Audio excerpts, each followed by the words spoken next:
Assalamualaikum warahmatullahi wabarakatuh. Kisah sahabat Rasulullah yang pernah bertemu Dajjal. Siapakah dia?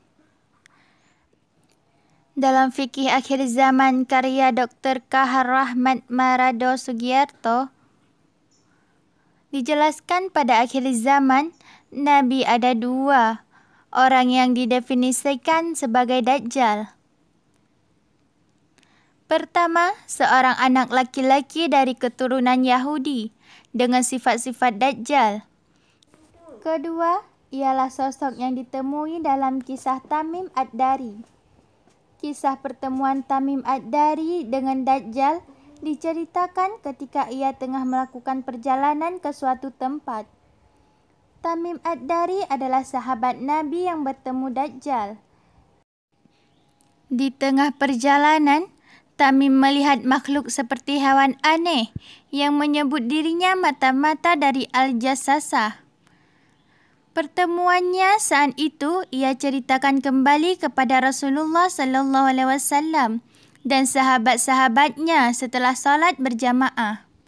Rasulullah SAW pun bersabda, "Demi Allah, sebenarnya aku mengumpulkan kalian bukan lantaran untuk memberi kabar gembira atau sedih.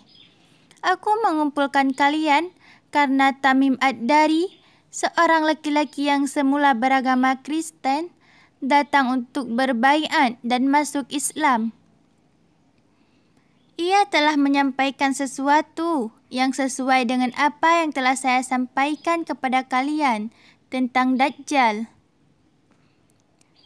Mahmud Rajab Hamadi dalam buku Tanda-Tanda Kiamat disebutkan bahawa di tempat tersebut ketika mereka bertemu Dajjal, Dajjal bertanya kepada mereka dan mereka bertanya kepada Dajjal. Saat itu, Dajjal terbelenggu besi dan memberitahukan mereka tentang waktu kemunculannya beserta tanda-tandanya. Menurut cerita Rasulullah, Tamim kala itu sedang menaiki perahu bersama dengan 30 orang laki-laki dari suku Junzam dan Lakam. Gelombang laut yang kencang membuat rombongan mereka singgah di suatu pulau. Ketika menepi, di pulau tersebut mereka bertemu makhluk yang berbulu lebat. Mereka pun bertanya, "Siapakah kamu? Ini hai makhluk berbulu." Makhluk berbulu itu menjawab, "Aku adalah Al-Jassasah." Mereka bertanya lagi, "Apakah Al-Jassasah itu?" Makhluk itu berkata, "Wahai sekalian manusia, pergilah kalian kepada seorang laki-laki di suatu biara, karena ia sangat mengharapkan berita dari kalian." Setelah mendengar itu, rombongan mereka langsung pergi meninggalkan tempat tersebut karena mengira makhluk aneh itu adalah setan. Hingga akhirnya mereka masuk ke dalam pulau tersebut. Tiba-tiba mereka bertemu dengan seseorang yang sangat besar di suatu biara. Diakui oleh Tamim sendiri, ia belum pernah melihat orang yang sebesar dan sekekar itu. Makhluk inilah yang mengaku dirinya Dajjal.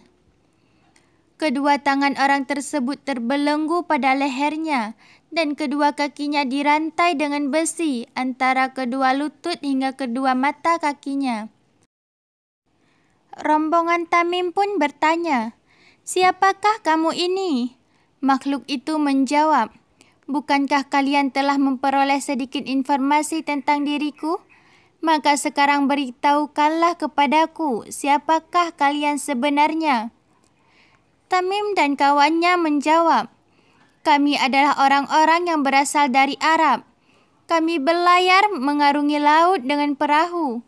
Kemudian kami terbawa ke tengah laut pada saat gelombang laut mulai membesar." Mereka pun menceritakan pertemuan dengan hewan aneh tersebut pada si makhluk raksasa. Laki-laki di biara itu kemudian bertanya pada mereka, "Hai rombongan pengendara perahu, Beritahukanlah kepadaku tentang kebun kurma Baisan. Dijawab oleh rombongan Tamim bertanya, tentang hal apakah yang akan kamu tanyakan kepada kami? Laki-laki itu menjawab, aku bertanya tentang pohon kurma kepada kalian.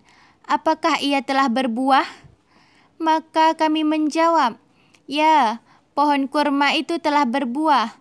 Laki-laki itu justru berkata bahwa pohon kurma tersebut sebentar lagi tidak akan berbuah. Ia lalu bertanya lagi, beritahukan kepadaku tentang telaga Tabariyah. Rombongan Tamim balik bertanya, apakah yang akan kamu tanyakan kepada kami?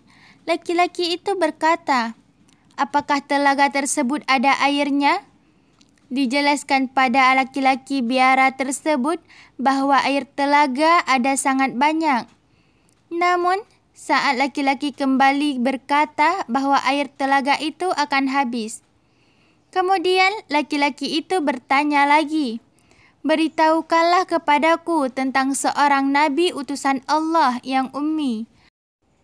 Apa yang telah ia lakukan? Rombongan Tamim menjawab, nabi tersebut telah keluar dari kota Mekah dan menetap di kota Yasrib atau Madinah. Laki-laki itu bertanya lagi, apakah nabi itu dimusuhi oleh orang Arab?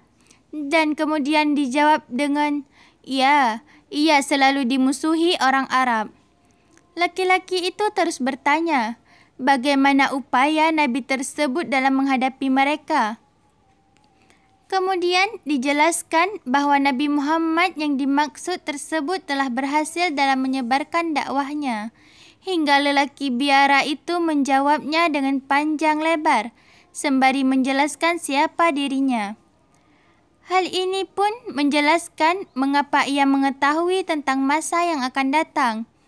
Sungguh lebih baik apabila orang Arab itu mematuhinya. Sekarang, baiklah aku akan memberitahukan kepada kalian tentang diriku. Sesungguhnya aku ini adalah Al-Masih Dajjal dan sebentar lagi aku telah diizinkan untuk keluar.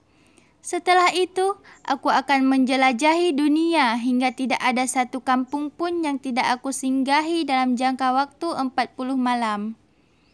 Kecuali kota Madinah dan Taibah.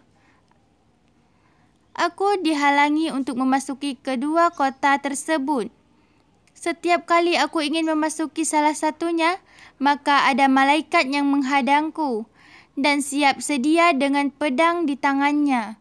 Sementara itu, di setiap penjuru kota Mekah dan Madinah ada beberapa malaikat yang menjaganya. Sekian dulu ya teman-teman. Assalamualaikum warahmatullahi wabarakatuh.